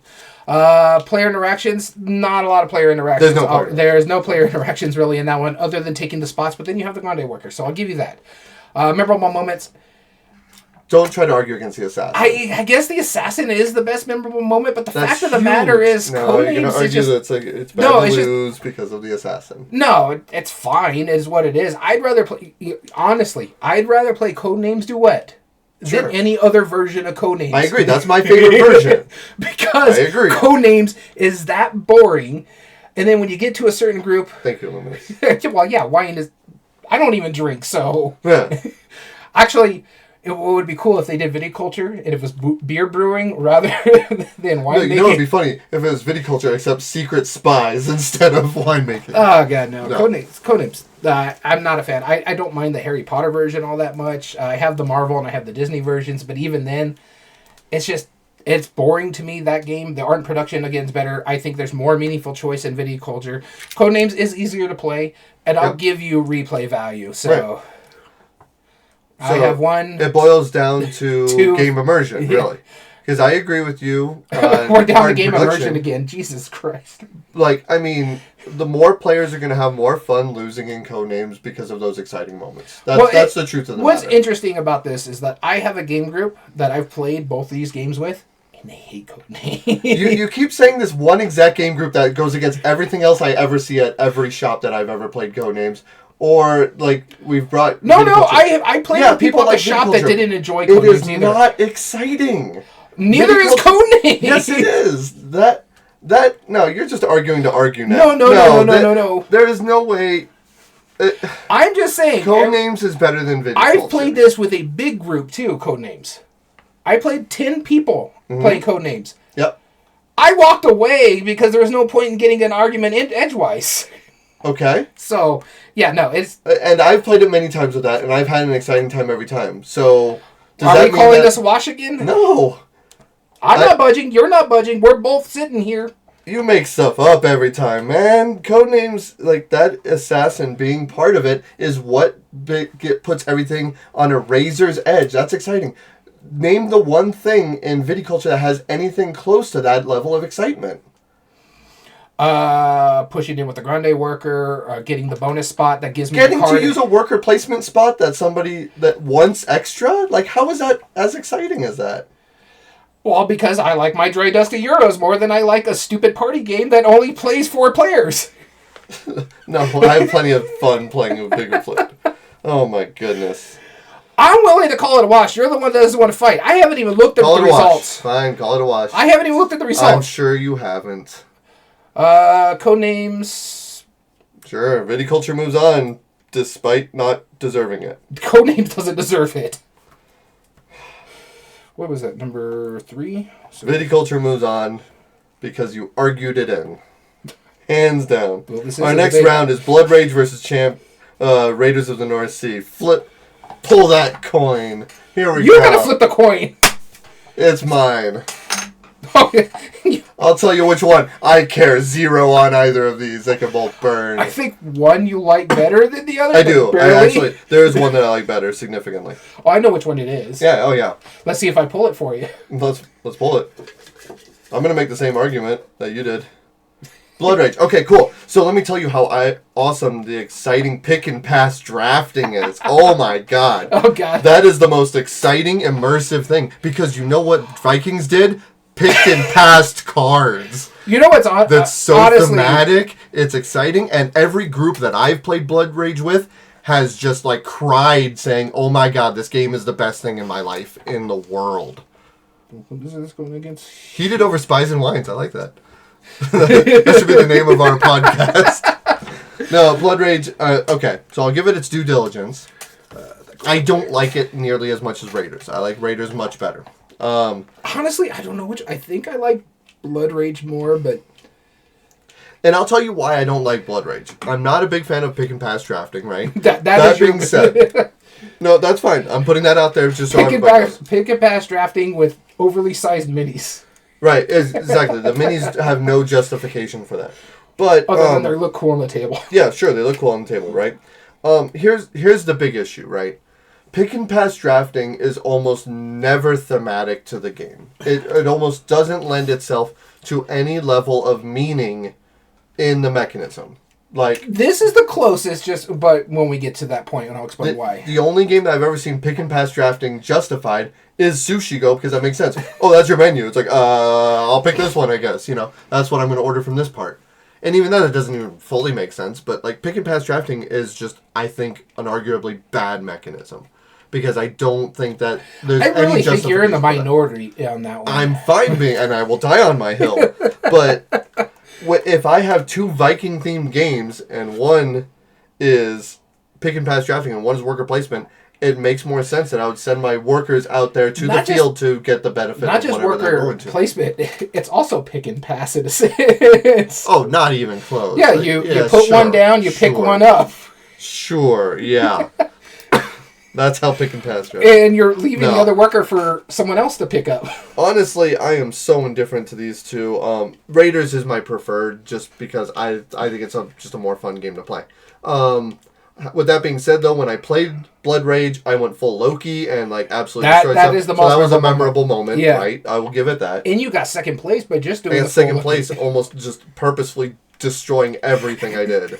Killing all your guys. Yeah. Killing all your... like, I'm only putting more workers or more people out here, more troops, because I want to lose so badly. You have 3 troops out there, let me send in these 2, and I'll show you what's up. You know what I like about that, too, is that you played a dudes on the map game and almost won by killing all your dudes on the map.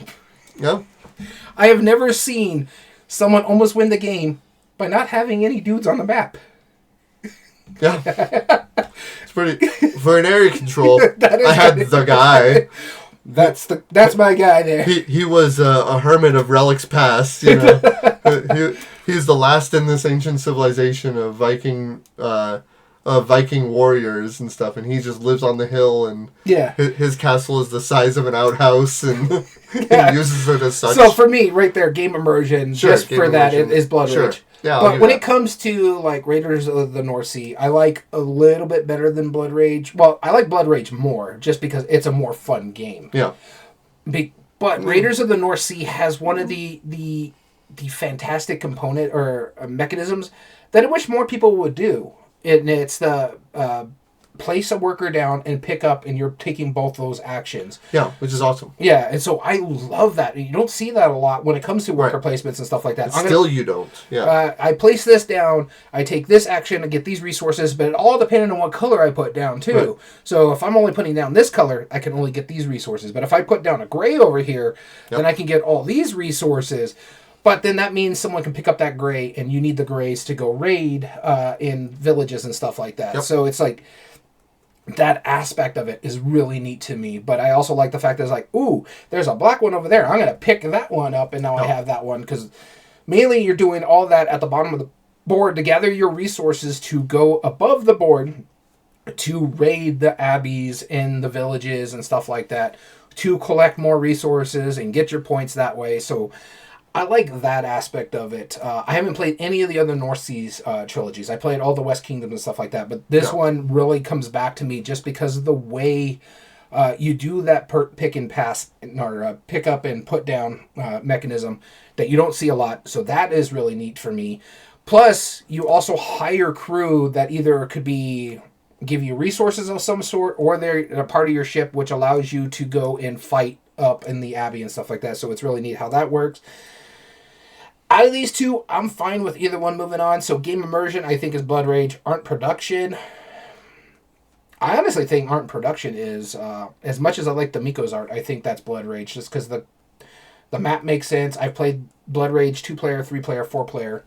So it makes sense either way. I have not played 5, or I think 6 is one of the expansions, or 5.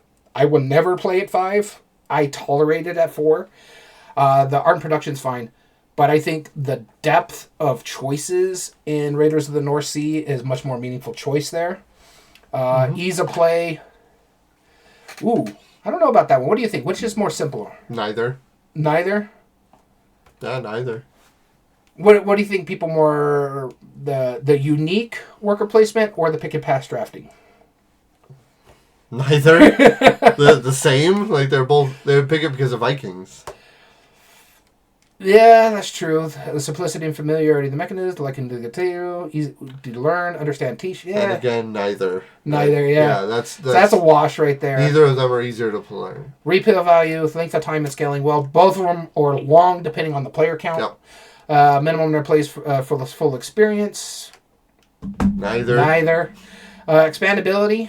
There's 3 expansions for Raiders. I have no idea. I think there's 3 for Blood Rage as well. But there is one expansion that lets you play Raiders with all the other North Sea games. So that basically gives you 3 more games to play. It's like a saga expansion. It's quite interesting. I saw it once at Dice Tower West. But if you want to just call it a wash, because I think it's 2 and 2, what do you think? 0 cares. 0 cares. Honestly, like, I would vote for Raiders of the North Sea because I just like it better. I think they are effectively the same game. Except one is less bad. It's just because you hate pick and pass. That's the thing. That's why I'm not picking a side. I prefer Raiders because I think it's a smarter mechanism. I went as a wash. Raiders of the North Sea is moving on. All right. It is, out of the 3 Viking games, which one's your favorite? Raiders by far. I like Blood Rage, but then again, I don't mind pick and pass like you do, and I also thoroughly enjoy. I really dislike the random of the dice and champions, the base. Yeah, I don't disagree with you on that one. Raiders if you have Valhalla, the place down and pick up workers is a unique thing that I haven't seen in any other game. That's why I want to see that more. I don't know why people don't do that more. I played this in a bar, never having played it before, against 3 people who have played it. And I had an absolute blast. And I was already tired from a convention. I played this in the middle of the night, and I had an absolute ball with it. But that's the last time I played it. All right, so moving on to our quarterfinals after this really heated discussion. I mean, semifinals after this heated quarterfinals. The eliminations are Time Stories at 1% of the vote, Champions of Midgard at 5% of the vote, Codenames at 7% of the vote, and Blood Rage at 10% of the vote. Sounds good. All right, we're going to be going into the next round, the semifinals. But before we do... Again, this is why it's super important you vote on this, because when one of us digs our heels, we can break the ties here. Justly or unjustly so. I'm going to stand on this hill. I'm sorry. I'm still standing there. But now we have Through the Ages versus Raiders of the North Sea. Are you ready? One game you don't remember and one game you could care less about. Pretty much. I'll be arguing first. All right, for some reason. Raiders of the North Sea. Let me tell you why Raiders of the North Sea is a better game. And I actually do believe that. The place and retrieve worker status is really cool. Through the Ages was a really innovative game when it was first made in 2006 for the original version. Yeah. I like how they revamped it for 2015, but it's still a dated game in 2015. You want to know why they revamped it in 2015? Because it was extra dated back then? No, because of, what is it? Not Roll Through the Nations or Through the Nation or something like that. Yeah, so the other one. Yeah, the Libelute or whatever. They streamlined certain things that, I think it's Suchi or Travadal. I can't remember which Vladimir it is. Travadal, yeah. It was like, no, I can fix this and make it a little bit better. And so that's why he went and did the second edition. And so, but I had both of them, and I got rid of the Through the Nations because of this one. Yeah. No, I mean, Raiders of the North Sea, like I said, this was what... this was effectively the game that put 9 games on the map. It put a whole company on the map. That's what I'm saying. Like, I mean, all of the West Kingdom, the the South Tigris or whatever. Yep, South Tigris. Yeah. Like, all of those games would not have been a thing had it not been for Raiders of the North Sea. It's just not 9 games either. You got to think about his ancient series. So sure, you have Raiders of Scythia, Ezra and Nehemiah, all that stuff too. Yep. All of those, again, stood on the shoulders of Raiders of the North Sea. If for no other reason, yes, Through the Ages was a fantastic game when it came out. It was revolutionary in 2006. That's not what we're arguing today. We're arguing 2015 when the remake was made. A much needed remake, but a remake nonetheless. How many people are going, man, I based my groundbreaking design on Through the Ages. Let me tell you. There was Copycat. That was it. And there's a few others that have used that civilization as a groundwork, sure. Yeah, and they used it through because and they've actually noted, like tapestry designer Stonemeyer was saying, like he wanted to do something like Through the Ages, but more streamlined and quicker. Yeah, exactly. Yeah, everyone said like I want to do something like that, but make it a little bit better. Yeah, and like our friend Illuminous said, like they would pick, innovation over that any day. I agree with that. I would pick innovation over Through the Ages any day of the week. I haven't played Innovation, so I can't make that decision. I need to bring it one day. But it's so ugly, too. No, I have the yellow version that has art. It's really, okay, it's good. Still ugly compared to Through the Ages. It's pretty good. It's pretty good. Compared to Through the Ages. No, the original Through the Ages is just like clip art. Right? It's pretty bad. So the new Through the Ages, also, just clarify for people, have a fantastic app. So if you want to try it out that way, more than welcome. That's how I actually learned the game, and then taught you guys the game through the app. The app is fantastic. Right. Well, Raiders of the North Sea, like I said, that mechanism is really cool, and it does thematically make sense too, because certain colored meeples do make sense. An app or video game like on the Switch, also really good. Yeah. Go check out both. I mean, just like purely just on the basis that it's quicker. It plays just as many people, even faster. It gives you a good depth. It gives you a unique mechanism, so there's definitely a lot of impact on it. There's still meaningful choice in Through the Ages, there is. Mm-hmm. But a lot of the foreshadowing, like, the more you play Through the Ages, right, the more you understand what's in each age, the more you can understand what to pick through. Like the Seven Wonders aspect, right? Well, the thing about Through the Ages, and I've heard this discussed with a lot for like cool worldly games and stuff like that. Yeah. It is a lifestyle game. Yeah, you will need to play it a lot for you to get the nuances of it. Sure. And that's probably the only game you're going to play. Yeah, exactly. Whereas Raiders of the North Sea, it's like a big tech tree, even though it disguises itself really well. It's like, I can go for this, which will let me do this, which will let me do that, which lets you feel clever, right? Just by that alone, I think Raiders of the North Sea is easier to learn. Mm-hmm. Better art and production. Yeah, it is. That. Just because except it's not colorblind friendly. It is not very. It's very that is the problem with G.A.M.E.R games in general. Yep. Like all their games, they don't care about us. Yeah.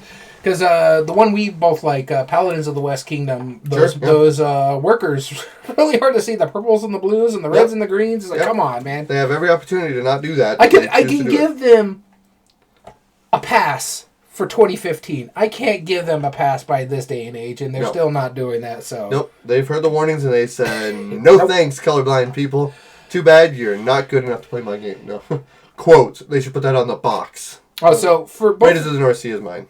So both of these, I like both of these games. I think they're fantastic. For me personally, I think Through the Ages is the better of the two games. Okay. But based on our criteria, I can't disagree with you. I would probably give meaningful choice to Through the Ages. And that's pretty much it. Maybe game immersion, just because I have a lot more personal aspect to it. But Raiders of the North Sea, you sometimes feel clever. Or the other times you're sitting there like, come on. Put that guy down. Don't put that guy over there. No. You need to put it down here if I can pick that one up later. When they exchange one worker, you're like, I hate you so bad. That's the one I wanted. So that was a good move. I'm gonna kill you in your sleep. Yeah. So out of the two, the game immersion is much more in Raiders of the North Sea. So based on our criteria, I think Raiders of the North Sea moves on as well. I agree with you on every aspect. I do want to give Through the Ages its choice.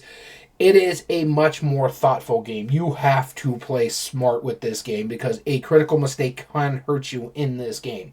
Yep. I don't have enough. I feed people. I lose a lot of my stuff that I've already built up. Yeah. So you have to be smart when it comes to that. Other than that, it's not getting easy to play. Raiders of the North Sea barely wins more easy game. Yeah.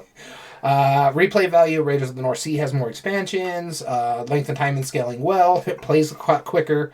Minimum number of plays for the full experience. I think that goes to Through the Ages, just because of all the different cards that are in that little tableau that comes out every age. So other than that, I agree with you. Raiders of the North Sea moves on. Cool. I already wrote it down. Yep. That's how they come in. I agree with you. It's just it. And like I said, I prefer Through the Ages, but also I love. But you could also play Raiders of the North Sea twice. In a time you can play Through the Ages, a complete game of Through the Ages. I don't disagree with you at all. And feel just as accomplished. Yeah. Right. Yeah. So that's a factor. All right. The next one on our list here is Seven Wonders Duel versus Viticulture Essential Edition. Yeah. One very in-depth worker placement game with a lot of meaningful choice versus versus Viticulture, right? Worker placement game. That's a drafting game if I ever heard one. Viticulture, that's the one I just pulled for myself. That was me, right? Yep. The QR code's me, right? Yeah, the QR code's you. That's that. If you scan this, it actually just says the word tails. It's the weirdest thing, you know. So, as much as I love Viticulture, I don't think it's making it this far. Just because art and production is fantastic in this game. But the art is fantastic in Seven Wonders Duel, too. Mm-hmm. And you're going to go on the cardboard being very good and waterproofed. It's apparently waterproof cardboard. I will say this. One of the components that I love so much in Viticulture, and our friend Gamehead Geek has mentioned this too, and I would like to see it more, is those little raindrops that magnify the numbers and stuff like that. I would like to see that more in games, because it's really neat what it does. Yeah. How I was arguing the meaningful choice for Viticulture against Codenames, it's really hard for me that... Yeah, when we're talking about in the last round. Gotcha. I was like, it's really hard for me to make that argument in this one because you have to play smart in Seven Wonders Duel. Because of the card drafting mechanism is like, do I need to flip this up for him? Or do I need to take this, not as good, but best? So it's, oh man. Replay value, one scales more, but takes longer. Minimum number of plays for full experience. Yeah, I just... As much as I love it, I'll give art and production to Viticulture. Impact on other players, depth of strategy, a lot more AP in Viticulture. Seven Wonder Duel, Bruno Cathala made it very, very simple. Yeah, I can give art and production, honestly, and I hate doing that because I love Viticulture so much. But I think just Seven Wonders Duel hits a lot more on our criteria. I don't disagree with you, except for one aspect. I would give it all 5. Honestly. Well, that's because you're still salty for Codenames. No, I just...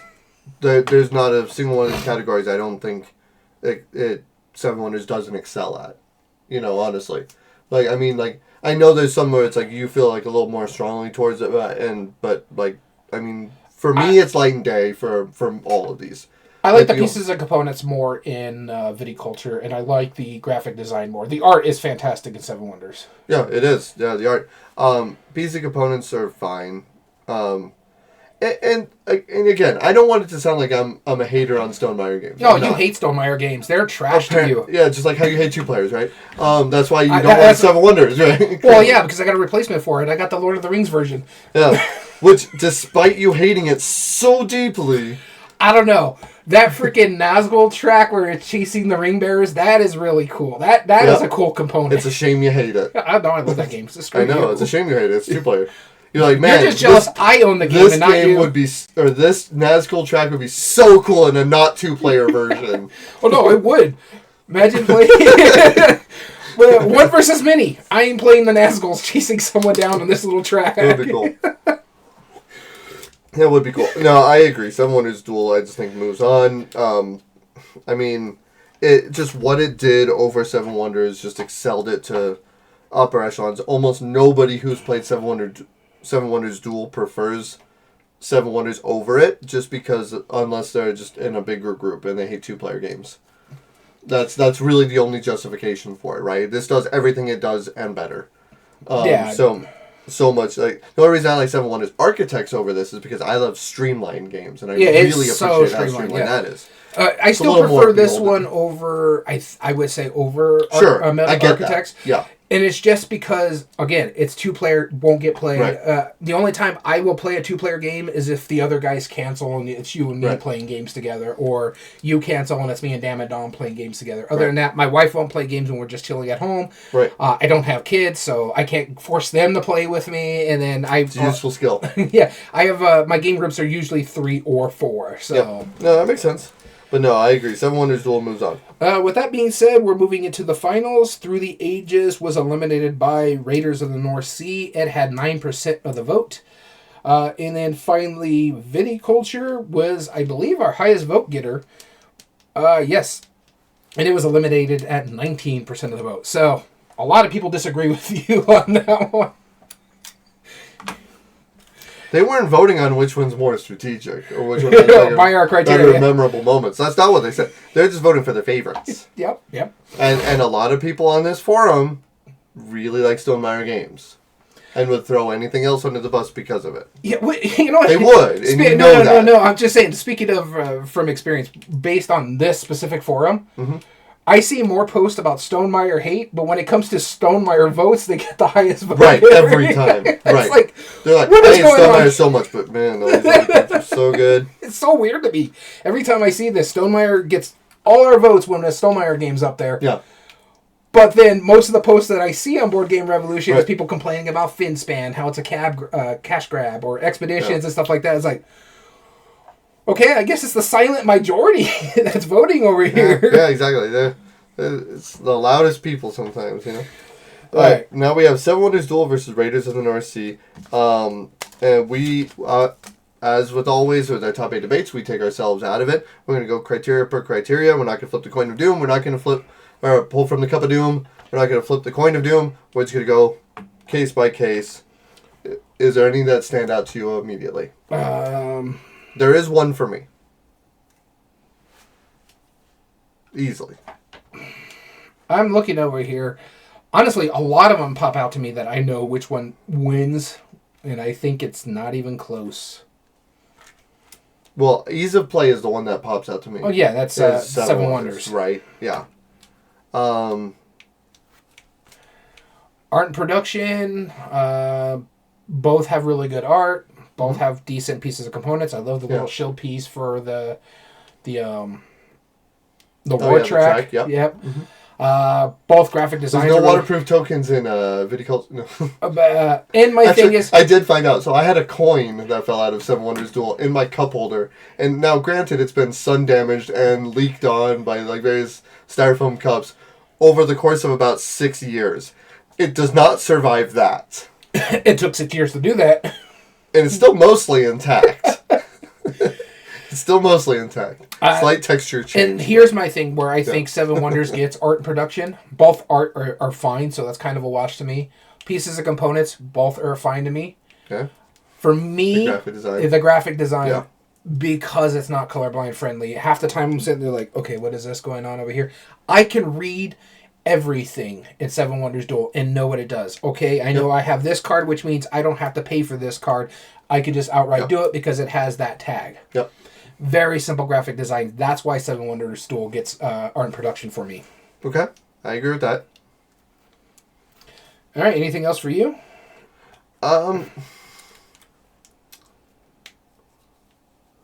No, nothing that sticks out. So let's do replay value because I feel like that'll be interesting. So we combine length of time and scaling well for a reason. Because Seven Wonders Duel is like a 25-minute game. Yes.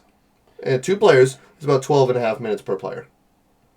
Now, Viticulture is a lot longer than We're not Viticulture, it's Raiders. Raiders of the North Sea is a lot longer than that. That's Even at 2 players, it's 30 minimum, and that's if people know how they play the game. So that's still an hour compared to 25 minutes. Yep. So I give that to Seven Wonders Duel. Okay. Minimum number of plays for the full experience. If you play Seven Wonders Duel enough, you're only losing out 3 cards per era. Right. So, in essence, 9 cards. Very little. Seven Wonders Duel, and most of the cards are not unique. Yeah, They're alterations of ones that you've already have. Yeah. And the big thing for that as well, when we're talking about the replay value, is The crews play somewhat differently. The rewards that you can get are changing for like when you're raiding in the northern areas, the maps and stuff like that, because of what you're pulling out of the bag and putting on the resources on there. So there is a little bit more of a difference. So I think that for me is Raiders of the North Sea. Now it comes to the expansions. There's 3, I believe, for Seven Wonders Duel. Because you have Armada. Yeah, I think so. Let's take it to the Board Game Geek. Gotta know. So I think there's Armada, there's Pantheon, and there is the other one. I can't remember what it is, but yeah. Yeah. But I think there's 3, and I think see Pantheon, Agora, that's what it's called, and then the third one is it's only 2, looks like. Yeah, it's only 2, right? I thought Armada is Seven Wonders. Okay, so 2 for there. Okay. Yeah. Okay. And Lord of the Rings Duel. That doesn't count because they don't combine. Yeah, that's true. But it's pretty close. So Raiders of the North Sea, I know there's like a Saga expansion that lets you add the other 3 games to it. Where's the expansion section on here? More? I don't remember.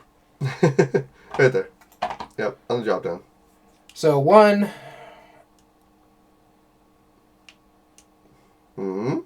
There's more than that, yeah. Fewer than it is immediately obvious. Well, it's because we're not non-year released. Maybe we should do. Because so it's like the newest stuff. Go to the next page. So there's 1. There's a solo variant apparently. Okay, cool.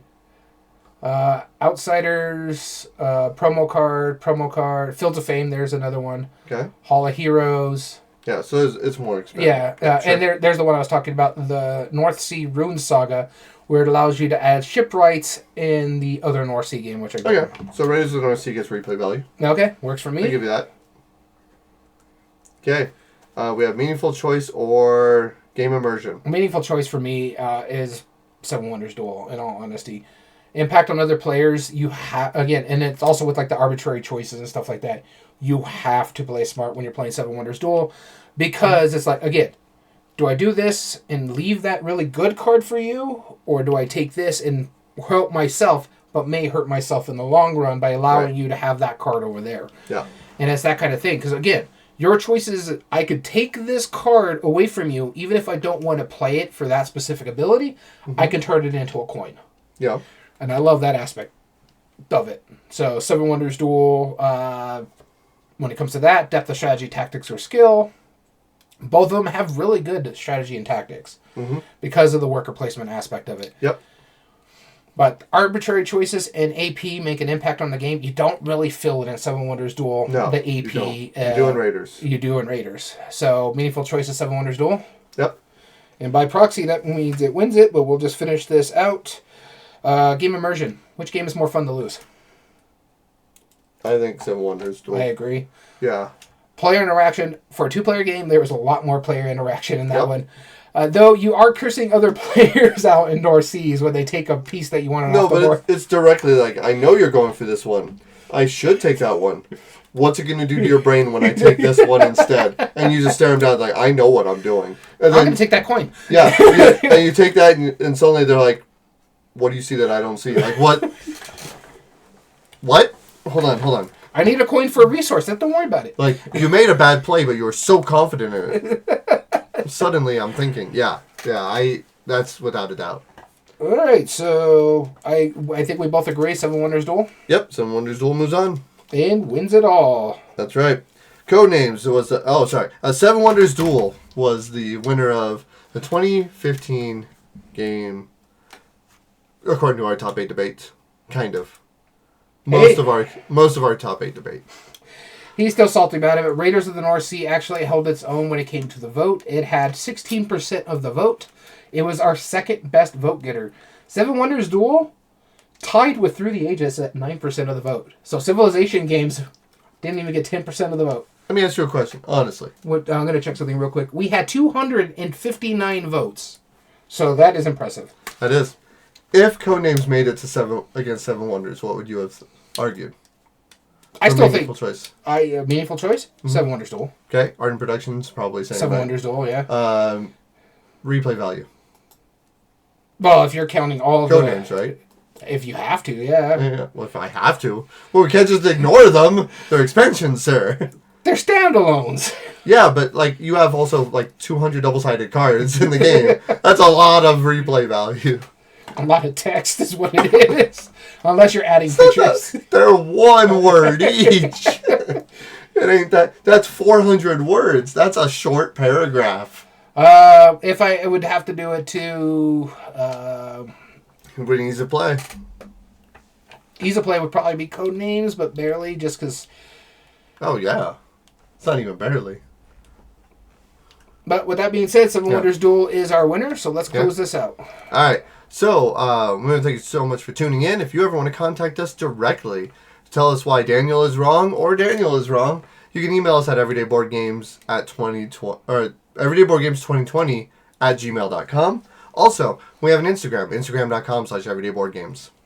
Also, just to let everybody know, I have been looking at Blue Sky. A lot of people that I know have moved over to Blue Sky because it looks like the Twitter. I am actually on it personally, and I like it a lot more than what Twitter or X is nowadays. Okay. So, just be forewarned, we may be moving over there. Yeah, we'll discuss it later.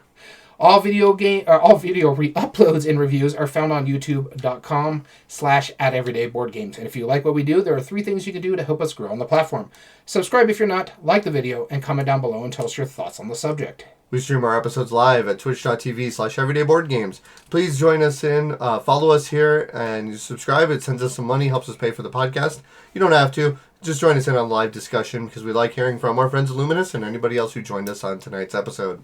As well as all audio versions can be found on most podcast platforms under Everyday Board Games Podcast. This includes Spotify, Amazon Music, Podbean, and Apple. And just a reminder, Board Game Brainstorm will not be happening in the month of March. So thank you so much for tuning in. As always, I've been your host, Daniel. And I've been your host, Daniel. And we want to thank you for listening to Everyday Board Games. And remember, every day is a good day for board gaming. Don't choose the assassin.